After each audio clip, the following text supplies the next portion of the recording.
សូមគោរពជម្រាបសួរវិជ្ជាជនខ្មែរដែលចូលចិត្តតាមដានទស្សនារឿងភាគក្នុងសាលារៀនពោរពេញទៅដោយសិស្សអ្នកមានប្រុសស្អាតប្រចាំសាលាចូលចិត្តប៊ូលីគេក៏ប៉ុន្តែក្មេងស្រីអ្នកក្រមកពីជនបទមិនខ្លាចណាស់ទេនរណាគេប៊ូលីខ្លួនវាយវិញទាំងអស់ប្រុសស្អាតប្រចាំសាលាក៏វាយផងដែរដោយសារតែពួកគេឆ្លោះគ្នាយូរពេកបានធ្វើឲ្យចិត្តរបស់ពួកគេចាប់ផ្ដើមស្រឡាញ់គ្នាពីមួយថ្ងៃទៅមួយថ្ងៃរស់ខ្វះគ្នាមិនបានធានាជូនគ្នាគ្នាល្អមើលខ្លាំងណាស់ចារ៉ានៅដំបូងជាមួយនឹងការរាយរាប់របស់តួអង្គស្រីដែលគាត់មានឈ្មោះថា Max Payne ជីវិតរបស់គាត់ពោរពេញទៅដោយឧបសគ្គទៅសាលារៀនត្រូវបានគេធ្វើបាបនៅក្នុងផ្ទះវិញគ្រួសារខាងប៉ាមិនសប្បាយចិត្តតែនៅក្នុងសាលារៀនក៏មានមិត្តភ័ក្តិរបស់ខ្លួនតែការពារខ្លួនផងដែរតែក៏មានមនុស្សប្រុសម្នាក់ទៀតដែលគេល្អចំពោះខ្លួនហើយក៏អាក្រក់ចំពោះខ្លួនដែលគេបានធ្វើខ្លួនស្គាល់នៅរសជាតិជាច្រើនខ្លួនមានសំណួរមួយចង់សួរបើសិនជាខ្លួនបានផ្លាស់ប្ដូរមកនៅទីក្រុងនោះទេតើនឹងមានរឿងអ្វីកើតឡើងក្នុងជីវិតរបស់ខ្លួនកាលមកដល់បច្ចុប្បន្នកាលនេះគឺជាតួអង្គស្រីរបស់ Jeremy ឈ្មោះថា Max Payne សពថ្ងៃរស់នៅជនបទក៏ប៉ុន្តែសប្បាយចិត្តខ្លាំងណាស់ជីទៅទីណាក៏មានគេស្គាល់ផងដែរគ្រប់គ្នាសុទ្ធតែជាបងប្អូនក្រុមគ្រួសារទៅហើយនៅពេលដែលឃើញមានគេបូលី Max តែជួយរហូតនឹងបានប្រតិកម្មក្មេងស្រីថាបើសិនជាឯងខ្លាចអ្នកបូលីពួកគេកាន់តែបានចិត្តនឹងបូលីឯងកាន់តែខ្លាំងដូច្នេះហើយទៅតតាំងជាមួយនឹងពួកគេមកដល់ផ្ទះក៏បានឃើញយាយរបស់ខ្លួនក៏ដូចជាក្មេងៗសប្រាយខ្លួនផងដែរដែលសត្វតែតិចទៀតនេះខ្លួននៅទីក្រុងជាមួយនឹងប៉ារបស់ខ្លួនហើយប៉ារបស់ Mac ទៅរក Mac ឃើញហើយគាត់គឺជាមហាសេដ្ឋីទៀតផងចឹងហើយ Mac ទៅរៀននៅសាលារៀនអ្នកមានដល់ពេលចេញដំណើរហើយលោកយាយជាមួយនឹងចៅស្រីក៏លាគ្នា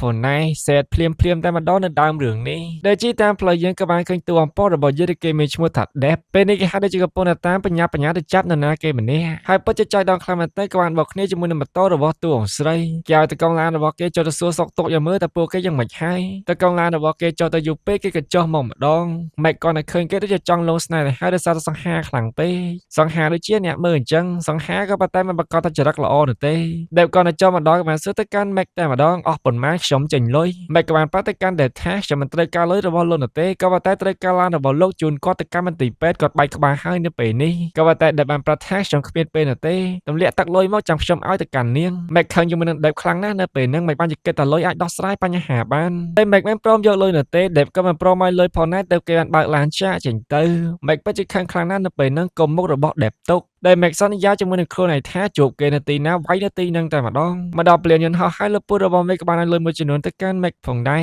រតែ Mac បានឲ្យទៅកាន់លោកពូវិញទឹកលុយនេះទិញថ្នាំមកយាយចុះលោកពូខ្ញុំមិនត្រូវការនោះទេពួកគេទៅពេលនេះក៏លាគ្នាហើយនៅពេលនេះ Mac មកដល់ទីក្រុងហើយ Mac ក៏ពុនតែព្យាយាមសមខ្លួនឯងតែគួរតែហៅប៉ារបស់ខ្ញុំយ៉ាងម៉េចទៅអរុនសួស្ដីលោកប៉ារីករាយដែលបានជួបជាមួយនឹងលោកប៉ាផ្ល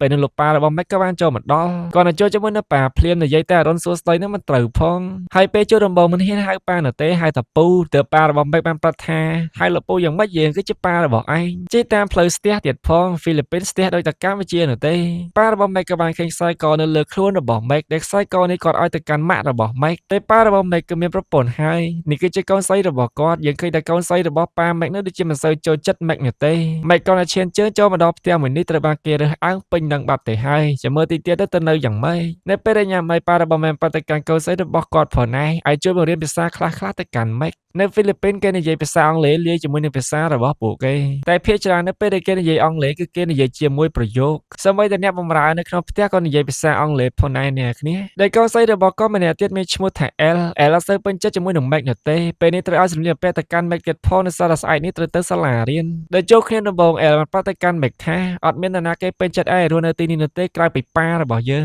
ងហើយឯងក៏គួរដឹងអំពីរឿងមួយនេះផងដែរគ្មាននរណាគេស្វាគមន៍ឯងឡើយ Mac ក៏បាននិយាយលេងជាមួយលោកពូដូចជាលោកយាយរបស់ខ្លួនលោកពូជាមួយលោកយាយរបស់ខ្លួនសឹមមកកាន់ខ្លួនយ៉ាងម៉េចហើយនៅផ្ទះថ្មី Mac បានកុហកទៅកាន់ពួកគាត់ទៅពីរអ្នកថាគេស្វាគមន៍មើលថៃខ្ញុំមកល្អនោះទេសូមកុំអារម្មណ៍អីក៏ប៉ុន្តែនៅពេលដែលបើទូរស័ព្ទខ្លួនក៏បានផ្ញើសារទៅកាន់ Dear Babu ដែល Dear Babu យើងមិនតន់ណាសម្ដៅទៅកាន់នរណាគេនោះទេតិចទៀតទើបយើងដឹង Mac តែនៅសេវសារផ្ញើទៅកាន់គាត់រហូតនៅអំពីរឿងរ៉ាវជីវិតរបស់ខ្លួននៅកើតឡើងមួយថ្ងៃ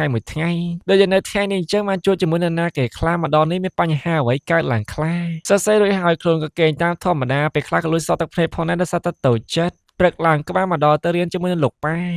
បាត់ទៅកាន់អៀលផងដែរហើយជួយមើលថែបងប្អូនគ្នាផងក៏ប៉ុន្តែនៅពេលដែលប៉ារបស់ពួកគេចាស់ចេញទៅអៀលបានប្រាប់ទៅកាន់ Mac ថា កុំប្រាប់គេថាឯងគឺជាបងប្អូនរបស់យើងហើយសាលានេះមិនធំណាស់ណាទេឯងចេះដើររកមើលខ្លួនឯងទៅម៉េចចាប់ផ្ដើមក្តាប់ដៃក្តាប់មាត់ហើយតែអេលស៊ើទៅកាន់ម៉េចចង់វាយយើងនៅពេលនេះមែនដែរទេលោកគូនយោក៏បានហៅម៉េចមកណែនាំក៏ប៉ុន្តែក៏រវល់ខ្លាំងណាស់ទើបពេលនេះឲ្យបងណៃគឺជាសិស្សច្បងនៅក្នុងសាលាមួយនេះផងដែរទើបបងណៃនាំម៉េចទៅដើរមើលសាលារៀនមួយនេះហើយនៅពេលនេះក៏ជួយជាមួយនឹងមិត្តភ័ក្តិរបស់គាត់មាន2នាក់3នាក់ធំម្នាក់ប្រុសគាត់មានឈ្មោះថា Maxi ចំណែកម្នាក់ស្រីមានឈ្មោះថា Michiko ហើយនៅក្នុងសាលាមួយនេះគឺមានប្រុសស្អាតប្រចាំសាលាផងដែរដែលគេស្គាល់ថាក្រុម Alpha 3ស្តៀងក្រុម Alpha ដែរអ្នកគ្នាក៏ប៉ុន្តែឈ្មោះ Alpha 3ដោយសារមានសមាជិកតែ3នាក់មានដូចជា Top មានដូចជា Ali ជាមួយនឹងតួអង្គពលរបស់យើងដែលមានឈ្មោះថា Deb នឹងឯងដែល Mac នៅពេលនឹងមើលឃើញតែ2នាក់តែប៉ុណ្ណោះមិនតបានឃើញមុខរបស់ Deb នោះទេខ្លួនក៏ដួលទៅខាងក្រោមបាត់ទៅហើយ Deb ក៏ឃើញគេដួលផងដែរតែរកមើលតួអង្គស្រីមិនឃើញឡើយបើសិនជា Mac ឃើញនៅពេលនោះហើយចាប់វាយនៅពេលនឹងតែម្ដងមិត្តភ័ក្តិទាំង3នាក់របស់ Mac ពិតជាល្អចំពោះ Mac ខ្លាំងណាស់ទៅវិញទៅជួបគ្នាដំបងក៏ដែរពួកគេសប្បាយញ៉ាំអីជុំគ្នាទៅផងហើយនៅពេលនេះក៏ឃើញសិស្សម្នាក់កំពុងតែលើកផ្លាកដែលខ្លួនចង់ឲ្យ Deb តាក់ទងជាមួយនឹងគឹមនឹងគឺស្រីស្អាតប្រចាំសាលាដែលធ្វើឲ្យ Deb គេខឹងតែម្ដងដោយសារតែគេបែកគ្នាជាមួយនឹង Deb ហើយដេកក្បាលស្ទេសិស្សស្រីម្នាក់នឹងយ៉ាងធ្ងន់នៅចំពោះមុខគេគ្រប់គ្នាដែលធ្វើឲ្យ Mac លឺទ្រាំបាននៅទេក្រោកចាក់ចេញទៅតែម្ដងមិត្តភ័ក្តិរបស់ខ្លួនខាត់ផងដែរក៏ខាត់មិនឈ្នះឡើយ Mac ក៏មកប្រឈមមុខជាមួយនឹង Deb ហើយនៅពេលនេះឃើញមុខរបស់ Deb នឹងក៏កាន់តែខឹងទៀតហើយការពិតគឺជាលោកទេឬ Mac ក៏បានវាយ Deb ទៅពេលនឹងតែម្ដងអត់និយាយចោលនោះទេចាប់ផ្ដើមល្បីពេញsocial media ហើយ Deb ពិតជាខ្មាស់គេខ្លាំងណាស់នៅពេលនេះ Mac វាយគេរួចហើយគ្មានភ័យសូម្បីតែបន្តិចក៏តែអ្នកដែលភ័យនោះគឺជាអ្នកដឹងរឿងពួកគេតែ3នាក់ភ័យជំនួស Mac ក៏ពុតតែដឹងថាតិចទៀតនឹងនៅតែ fan របស់ Deb មករករឿង Mac ហើយ fan របស់ Deb គឺពិតជាមកពិតមែនយ៉ាងគេតែនាងគឺជានរណាគេហ៊ានវាយ Deb ពេលនេះក៏មានឈ្មោះថា Amy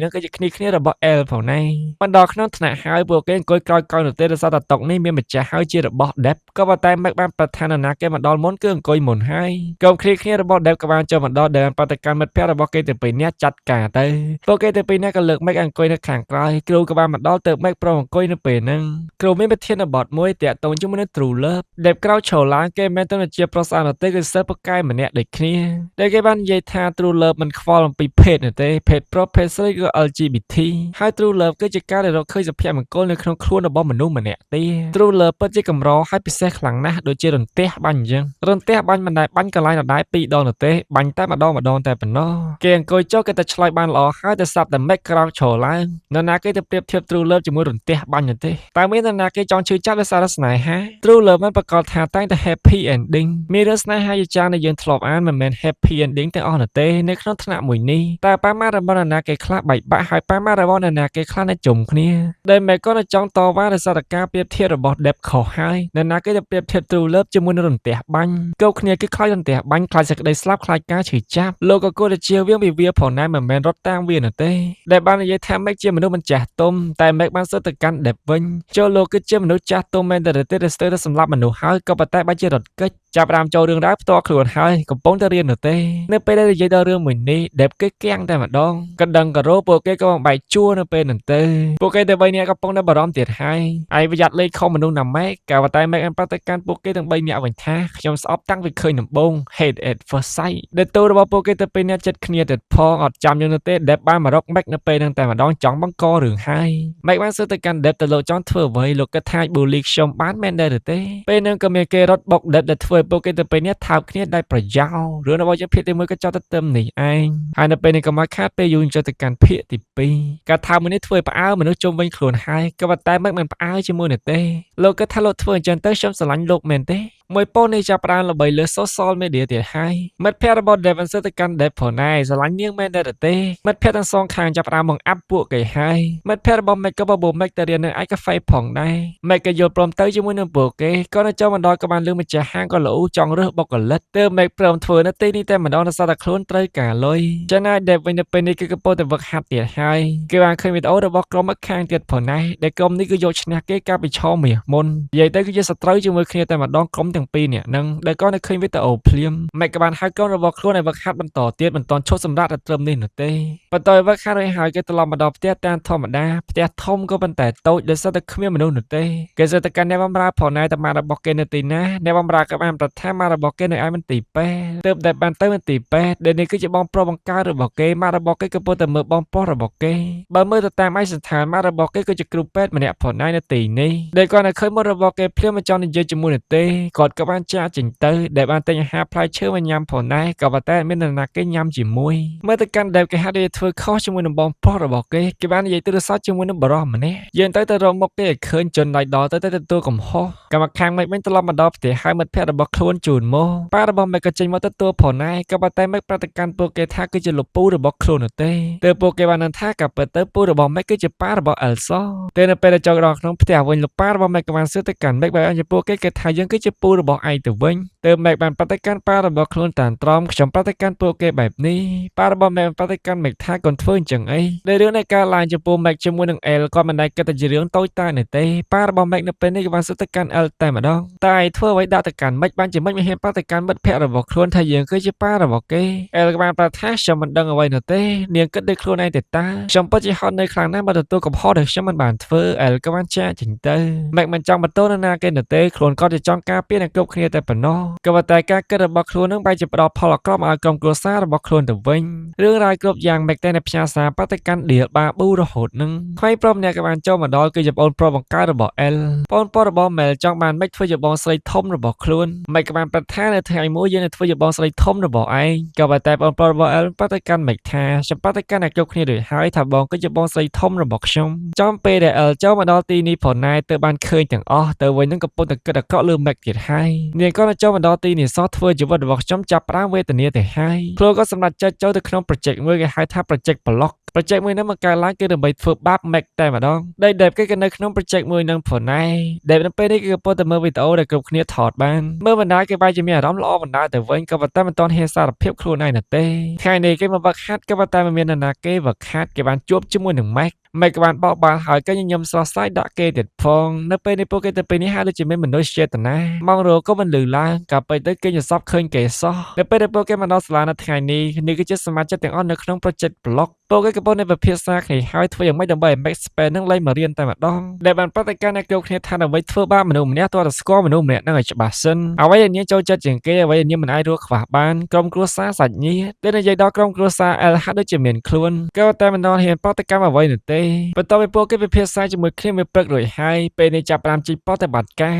រម៉េចកំពុងតែចងខ្សែស្បែកជើងសសឹកពួកគេក៏ចាស់សម្រាមពីលើក្បាលរបស់ម៉េចដើរកាត់ឌឺទៀតផងម៉េចក៏ដឹងផងដែរតែជាទង្វើរបស់ពួកគេហើយនៅពេលនេះកំពុងតែដើរក៏មានគេជះទឹកដាក់ខ្លួនវីដេអូថតបានទាំងអស់ត្រូវបានគេមើលឃើញពេញ social media សូម្បីតែមេរបស់ម៉េចក៏គាត់មើលឃើញផងដែរម៉េចក៏បានប្រតិកម្មមេរបស់ខ្លួនថាម្នាក់ហ្នឹងគឺជាខ្ញុំមកបានជាមេមើលសោកអញ្ចឹងពួកគេតែ4នាក់នៅពេលទៅធ្វើបាបម៉េចបានជោគជ័យពិតជាសប្បាយចិត្តខ្លាំងណាស់កំពុងតែជុំគ្នាព្រឹកថ្ងៃថ្មីក៏បានមកដល់ម៉េចកំពុងតែសម្រាករៀបបណ្ដាធ្វើការបណ្ដាម៉េចហត់បន្តិចហើយដែលនៅពេលនេះក៏និយាយដាក់មុខរបស់ម៉េចផងដែរខ្ញុំចង់ខ្លាចជាសបិនអាក្រក់របស់នាងដែលមើលចិត្តទៅពួកគេទៅវិញក៏ឆោតផងដែរ Master តែ Master ក៏ប៉ុន្តែគិតអ្វីហ្នឹងដែល Lord គេហៅ Dev ថា Master នេះគ្នាកាលពេលទៅក៏យកកស៊ូដាក់លើសក់របស់ Mac នោះទេ Mac ភ្ញាក់ឡើងខ្វល់ជាមួយនឹងពួកគេនោះទេទាញកន្ត្រៃមកកាត់សក់របស់ខ្លួនឲ្យចោលតែម្ដងពួកគេធ្វើបាបមិនបានសម្រេចនោះទេតែនៅពេលនេះប្រជុំគ្នាម្ដងទៀតហើយគម្រោងគឺចង់ធ្វើបាប Mac ឲ្យចេញពីសាលាមួយនេះតែម្ដងឈប់មករៀនក៏ប៉ុន្តែបន្ទាប់ពីធ្វើបាបពីរបីដងហើយគឺនៅតែមករៀនធម្មតាខ្លាំងជាមួយនឹងពួកគេដដែ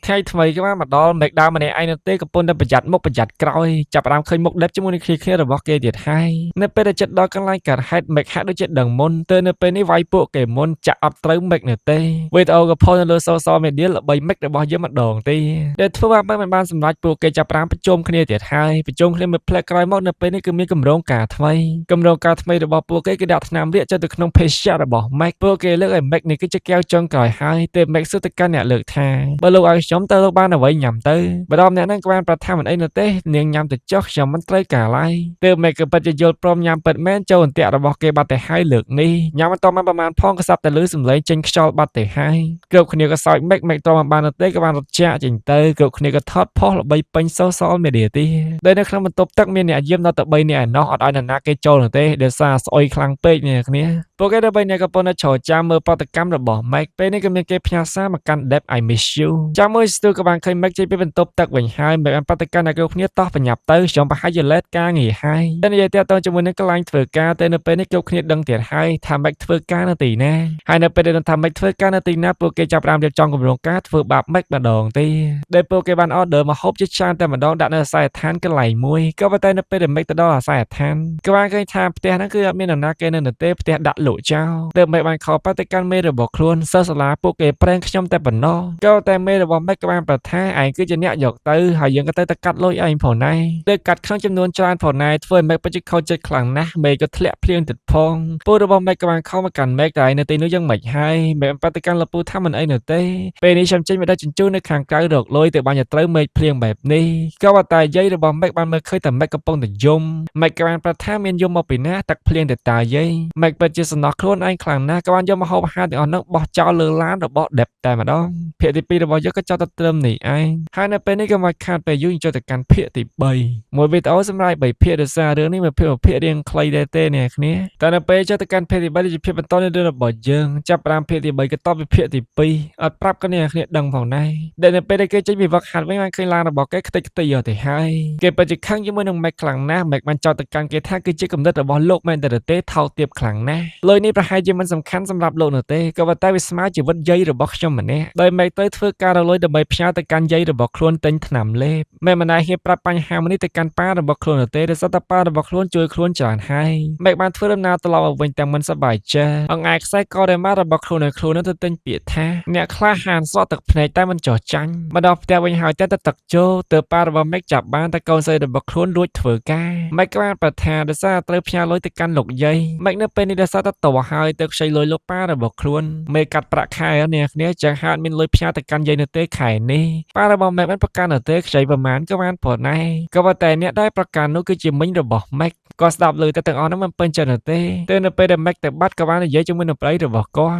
ខ្ញុំនឹងថានាងគឺជាកូនស្រីរបស់បងក៏ប៉ុន្តែបងមិនគួរឲ្យលុយទៅកាន់នាងស្រួលបែបនេះនោះទេមិនដឹងថានាងយកទៅធ្វើអ្វីផងហ្នឹងតែប៉ារបស់មេកបានប្រាប់ថានាងគឺជាកូនស្រីរបស់ខ្ញុំជឿជាក់លើកូនស្រីរបស់ខ្ញុំមេកនៅពេលនេះក៏បានឃើញរូបថតប៉ាម៉ាក់ប៉ារបស់ខ្លួនដែលទៅជាលោកតាជាមួយលោកយាយរបស់ខ្លួនអ្នកស្រីក៏បានចូលមកដល់ហើយបានទៅកាន់មេកថានៅពេលដែលប៉ារបស់ឯងតាក់ទងជាមួយនឹងម៉ាក់របស់ឯងប៉ាម៉ាក់របស់គាត់ស្ទើរតែកាត់ការគាត់ចោលហើយជាពិសេសនៅពេលដែលពួកគាត់ដឹងថាម៉ាក់របស់ឯងគឺគ្រាន់តែជាចោលម្នាក់តែប៉ុណ្ណោះយើងមិនមែននិយាយចង់ឌៀមដាមឲ្យឯងនោះទេយើងគិតថាឯងនៅខេត្តមានលោកយាយរបស់លោកពូរបស់ឯងស្រឡាញ់ឯងខ្លាំងណាស់តែគាត់និយាយចង់ដេញមេកចេញពីផ្ទះតែម្ដងតែមេកបានប្រតិកម្មគាត់ថាគឺលោកពូដូចជាលោកយាយរបស់ខ្ញុំបញ្ជូនខ្ញុំឲ្យមកទីនេះនោះទេបើតាមចិត្តរបស់ខ្ញុំមិនចង់មកឡើយខ្ញុំមកទីនេះគាត់តែចង់រៀនឲ្យចប់តែប៉ុណ្ណោះខ្ញុំនឹងត្រឡប់ទៅកាន់ជនបទវិញហើយនេះគឺជាការសន្យារវាងខ្ញុំជាមួយនឹងប៉ារបស់ខ្ញុំតាំងពីដើមផងដែរចូលមកដល់ក្នុងបន្ទប់វិញមេកនៅពេលនេះក៏ប៉ុន្តែផ្ញើសារទៅកាន់បាប៊ូទៀតហើយអំពីរឿងរ៉ាវដែលបានកើតឡើងលើជីវិតរបស់ខ្លួនចំណែកដែលវិញក៏ប៉ុន្តែមើលបងដែលមេកបានគប់មកកាន់ខ្លួនវាគឺជាចំនួនតូចតាចនោះទេរបស់ខ្លួនក៏តែមេកបាននិយាយប្រាប់មកកាន់ខ្លួនថាលុយមួយនេះគឺស្មើនឹងជីវិតយាយរបស់ខ្លួនម្នាក់ពេលសម្ដីរបស់មេកបានធ្វើឲ្យដេបគិតចាខ្លាំងណាស់តាំងពីយប់រហូតដល់ព្រឹកហើយនៅពេលនេះគឺមើលបងនឹងម្ដងទៀតហើយសង្ស័យតែយកលុយទៅឲ្យមេកនឹងឯងចំណែកមេកវិញមិត្តភក្តិរបស់ខ្លួនទៅ3នាក់ក៏បានលើកទឹកចិត្តខ្លួនប៉ុណ្ណេះមេកក៏បានប្រថាមិនអីនោះទេមិនមានបញ្ហានោះទេយើងមិនប្រកាន់ជាមួយនឹងមនុស្សប្រុសម្នាក់នឹងឡើយសម្បីតែម៉ាក់របស់គេនឹងមិនចូលចិត្តគេផងដែលមេកនេះនិយាយបែបនេះដាក់ទៅកាន់ដេបហើយណៃគេកំពុងតែចុចថតសំឡេងទៅវិញចុចថតតែមិនដឹងខ្លួនផ្ញើសារចូលទៅក្នុងក្រុមមេកនៅពេលនេះនិយាយទៅរកដេបបានឃើញដេបកំពុងតែមើលមកខ្លួនក្រោកឈរឡើងតតាំងជាមួយនឹងគេតែម្ដងដេបក៏ក្រោកឈរឡើងក៏ពិតទៅដេបចង់យកលុយមកឲ្យមេកតែសាប់តែលឺសំឡេងសារចូលទៅក្នុងក្រុមសាលារៀនដែលសំឡេងនេះគឺជាសំឡេងរបស់មេកដែលមេកបាននិយាយថាសម្បីតែម៉ាក់របស់គេនឹងចង់កាត់ការគេមិនចូលចិត្តគេនេះគ្នាធ្វើឲ្យដេបខឹងភ្លាមមិននឹងកន្លែងកើតហេតុដេបក៏បានដើរចាកចេញទៅសិស្សផ្សេងទៀតក៏ចាប់ផ្ដើមបូលីក្រុមពួកគេទៅ4នាក់មេកព្យាយាមការពារពួកគេផងណែអាចធ្វើបាបខ្លួនបានក៏ប៉ុន្តែមិនអាចធ្វើបាបមិត្តភក្តិរបស់ខ្លួនទៅ3នាក់បា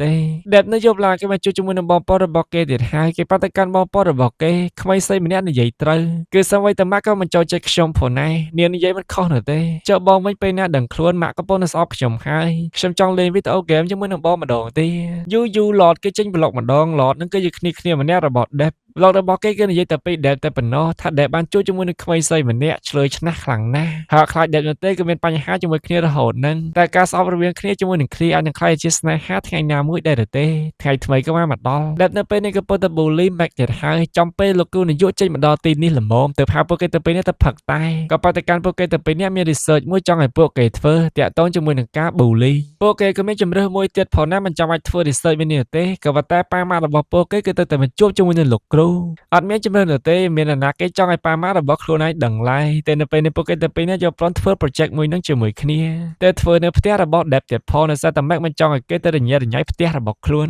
ចេញបរៀន Dev គេតែងតែមកវឹកហាត់ជាមួយនឹងក្រុមគ្នារបស់គេចឹងហើយ Mac វិញដែលធ្វើការតាមធម្មតា Dev នៅថ្ងៃនេះគឺស្ទើររបស់គេក៏មកបបួលក្រុមរបស់គេលេង Dev មិនដែលខ្លាចនោះទេក៏ចាប់ផ្ដើមលេងជាមួយគ្នាតែម្ដងចាប់ផ្ដើមផ្អើលពេញ social media ទៀតហើយក៏ប៉ុន្តែរសារតែ Mac រវល់ធ្វើការទៅមិនបានមើលនោះទេការប្រកួតពិតជាតានតឹងខ្លាំងណាស់លទ្ធផលចុងក្រោយក្រុមរបស់ Dev គឺចាញ់ Dev ក៏មិនសប្បាយចិត្តនោះទេក៏ប៉ុន្តែវាក៏ជាការប្រកួតមិត្តភាពលេងតែប៉ុណ្ណោះបែកបានប្រតិកម្មគេថានៅពេលដែលប្រកួតផ្លូវការឯងមិនអាចឈ្នះយើងបានឡើយគេប្រកួតចប់ហើយ Mac ទៅផុតពីធ្វើការនោះទេ Mac នៅពេលនេះក៏បានទៅផ្ទះរបស់ Dev ដើម្បីធ្វើការជាមួយនឹងគ្នាមិត្តភ័ក្តិរបស់ Mac ប្រតិកម្ម Mac ផងដែរ Dev គេទៅចាញ់ហ្គេមអារម្មណ៍របស់គេប្រហែលជាមិនសូវល្អនោះទេចឹងហើយសូមឲ្យកុំស្ដីគេអស Mac បានប្រាប់ថាមិនខលនោះទេត្រូវវាយហើយនៅពេលនេះមកដល់ផ្ទះរបស់ Dev ហើយផ្ទះរបស់គេក៏ពិតជាធំខ្លាំងមែនទែន Mac សុំចូលបន្ទប់ទឹកគាត់ឲ្យទៅខាងលើ Mac ក៏បានចូលក្នុងបន្ទប់របស់ Dev ហើយនៅពេលដែលចង់បានបន្ទប់ទឹកសើតែបានឃើញ Dev ចេញមកអត់មានសម្លៀកបំពាក់នោះទេ